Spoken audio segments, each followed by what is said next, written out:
Hi, I'm Laura Mize, pediatric speech-language pathologist, and welcome to TeachMeToTalk.com's Therapy Tip of the Week. Today we're going to be talking about teaching higher-level receptive language skills. Remember that receptive language means what a child understands and comprehends. And for me, because I specialize in working with children birth to about 4, I'm thinking skills at about the 2.5 level and beyond. And again, this is for children who already understand lots and lots of words, children who are already talking a good bit, and children who are already following directions pretty well. This is for that next level of skill when you really want to bump them up so that they're following more complex directions. Some of you may be thinking, you're a speech therapist, why are you worried about that? Aren't you only supposed to worry about what a kid says? No, we have to give children a great foundation for language, and they have to understand words before they're ever able to use words and respond appropriately in new situations. Lots of our little friends, little clients, our own children go to preschool at 3, and so their comprehension demands are going to be much greater than what you might be thinking. So we have to be sure that we introduce therapy tasks and play routines at home, even if you're a mom, where we're targeting those higher level receptive language skills. This is my all-time favorite set of toys to do that. You could really do it with any set of toys, but today we're going to be talking about my Lovin' Family collection, and that, again, I think is made by Fisher-Price. I'm not quite sure about that. But the basic premise is you have people, and you have lots of things for people to do. And again, if you've watched any of my therapy tips of the week or seen any of my DVDs or listened to my podcast, Teach Me to Talk with Laura and Kate, you'll know that I'm pretty obsessed with toys. And I think materials are so important when we're playing with young children. First of all, to entice them, to give them a reason to want to play with you, to keep their attention so they're not running away. And secondly, just to make it more fun and give yourself more things to talk about and things to teach. So again, this is my set.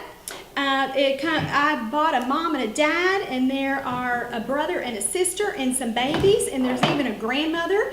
And depending on what children call these particular people in their lives, that's what we call them as we play. I had a little friend in this week who calls her grandmother Nana, so this was Nana this week, and we worked on a lot of these higher level receptive language skills. Now, if you're not sure what those are, have I got a book for you? This is Teach Me to Talk, the therapy manual, and I'm looking at the goals for receptive language from the 24 to 36 month level, and then 36 months to 48 months. And so I'm going to talk to you about using these kinds of materials to target those skills. First of all, you want to make sure that a child can follow a 2-step command. What's a 2-step command?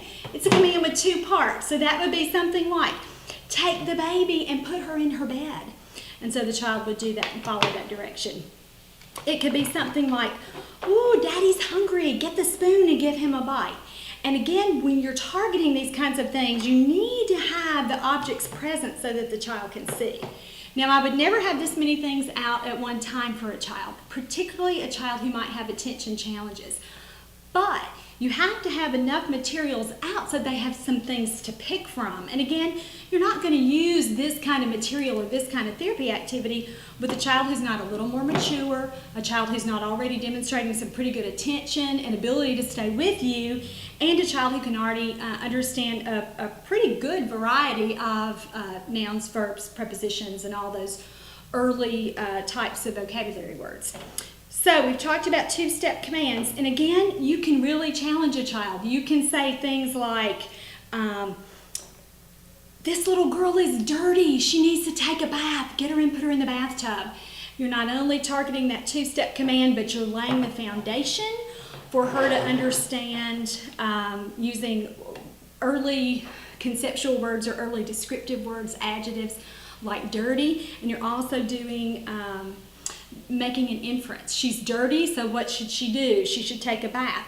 And children have to hear that language. They have to have you teach them those things long before you test them, long before you're really formally measuring, does he understand inferences? And again, that's a 36 to 48 month skill. Does he understand object by function? You've got to teach it first So this would be a great way to do that.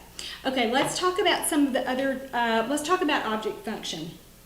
You might have some things out and say, ooh, baby's hair is so messy. What do we fix her hair with? And if a child needs more of a cue than that, you can say, which one will brush her hair? And so you're having the child look and find the appropriate tool and then use that in play. The child is probably talking at this point, and that's great, but remember, I want you to really be laser focused on receptive language so that you measure and think about and work on not only what a child says, but what he or she understands. So object function would be a great one to do for that. The next little step beyond object function is sorting by category. So you would have lots of little things here. I don't know if you can see all these because they're so tiny, but I have lots of foods. I have pizza, cupcakes, a hot dog, donuts, cheese, french fries, all things that comprise our American diets. And I have these kinds of foods here, and then I have the people. And so if I were starting out teaching categories, I would use something that's vastly different like this. I would put all the toys together and say, let's find all the people. And so we're going to put maybe all the people over here. A good way to start to teach categories is to teach it as you clean up the activity. So after we played, I might have my different Ziploc bags and say something like, let's get all the people go in this bag. And so by the child sorting through and finding which ones are the people, he's essentially working on separating objects into categories. You could do the same thing with foods. You could say, let's find all the ones we eat, let's find the food, and then have him or her sort by category that way by using the food. You can come up with all different kinds of categories that you could teach in this way. You could even teach something even higher level than that, by gender. We have to find the people that are boys, we have to find the people that are girls. So you could do that. Teaching gender in typical development, that usually comes in between 30 months and 36 months, so that 2.5 to 3-year-old level. But children have to divide things into boys and girls so that they really establish a foundation for using those gender pronouns, which typically come in from 36 to 48 months. So again, we're going to use play to target all of these things. Now sometimes therapists will say, I'd rather use pictures, I'd rather use books, I'd rather use an iPad application to teach those things. It's much more efficient.